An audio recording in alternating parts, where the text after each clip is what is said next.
Hi friends, నమస్కారం అండి. తెలుగు వంటకాలకు స్వాగతం. వెల్కమ్ టు తెలుగు వంటకాలు. హాయ్ ఫ్రెండ్స్, తెలుగు వంటకాలకు స్వాగతం.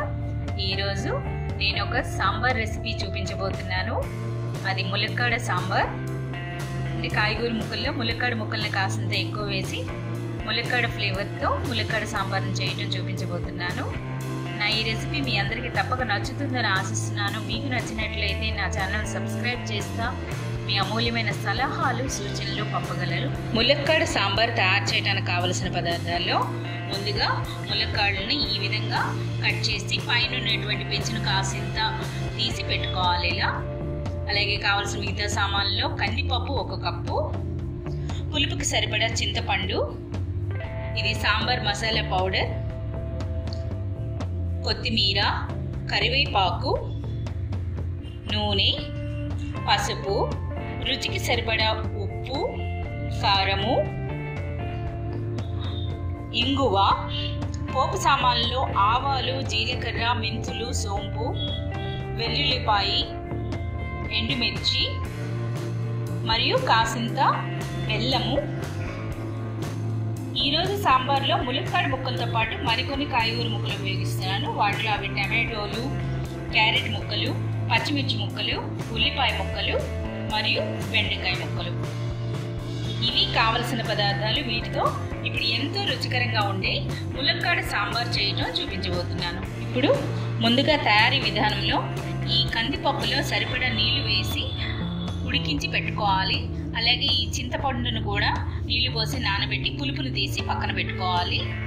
ఈ విధంగా పప్పుని మెత్తగా ఉడికించుకున్నాక ఒకసారి అంతా గరిటె ఇలా కలిపేసుకోవాలి.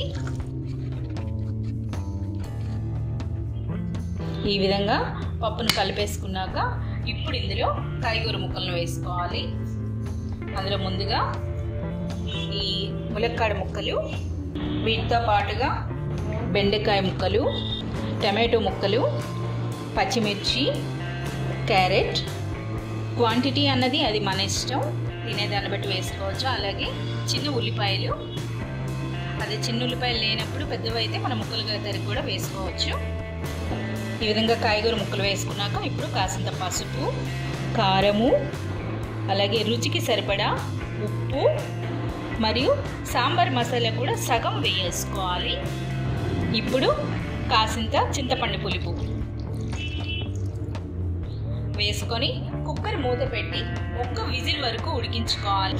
లేదు కుక్కర్లో కాకుండా మామూలుగా అయితే కాయగూర ముక్కలు ఉడికేటంత వరకు ఉడికించుకోవచ్చు. ఈ విధంగా 1 విజిల్ వరకు ఉడికించుకుంటే మనకి ఈ ముక్కలు అనేవి ఈ విధంగా ఉడికి ఉంటాయి. ఇప్పుడు ఇది చిన్న కుక్కర్ కనుక నేను పెద్ద పాత్రలోకి మార్చుకుంటున్నాను. మార్చుకొని సరిపడా పులుపు వేసుకోవాలి. ఈ విధంగా ఒక పెద్ద పాత్రలోకి మార్చుకున్నాక సరిపడినంత పులుపు నీళ్లు వేసుకున్నాక ఇప్పుడు మళ్ళీ మరిగించుకోవాలి. ఇలా మరిగేటప్పుడే కాసింత బెల్లము, కరివేపాకు, కొత్తిమీర, అలాగే మిగిలినటువంటి ఈ సాంబార్ పొడి కూడా వేసేసుకోవాలి. వేసుకొని ఇప్పుడు ఈ సాంబార్ను మంచిగా మరగనివ్వాలి. మరిగినాక తాలింపు పెట్టుకుంటే ఎంతో రుచికరంగా ఉండే ములక్కాడ సాంబార్ సిద్ధమవుతుంది. ఈ విధంగా సాంబార్ ఎంత మంచిగా ఉడికినాక ఇప్పుడు చివరిగా తాలింపు పెట్టుకోవాలి. ఇప్పుడు పోపు పెట్టుకోవడానికి ముందుగా ఒక పాత్ర పెట్టుకొని పోపు గిన్నెలో నూనె వేయాలి. నూనె కాసింత వేడెక్కినాక ముందుగా పోపు దినుసులు ఆవాలు, జీలకర్ర, మెంతులు, సోంపు, వీటితో పాటుగానే ఇంగువ, వెల్లుల్లిపాయ, కొన్ని ఎండుమిర్చి. ఈ విధంగా వెల్లుల్లిపాయ మరియు ఎండుమిర్చి వేయినాక ఇప్పుడు చివరిగా కరివేపాకు వేసుకోవాలి. వేసుకొని ఇప్పుడు ఈ పోపును తీసి మనం సాంబార్లో కలిపేసుకోవాలి.